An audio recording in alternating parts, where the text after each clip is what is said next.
Hey there everyone, welcome back to Gaming Basis. And on today's episode of Squad Busters, I'm gonna show you how to change your name in the game. So let's dive right in. Once you're in your game, just go to your player profile. It should be located at the top left corner of your screen. Now in your player profile, you can clearly see your name and you can just tap on it to edit it. But remember, you can only change your name once in this game, so be wise about it. Now to change the name, just tap on it and enter your new name. Once you enter your new name, just tap on continue. Now re-enter your new name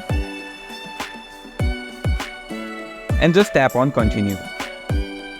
Now the final process is to type confirm in all caps. Now if you are 100% sure on changing your name, just type confirm in all caps and tap on OK. And you can see a notification that your name was changed. So that's it for today's video. If you have any question or run into any trouble, leave a comment below and I'll try my best to help you guys.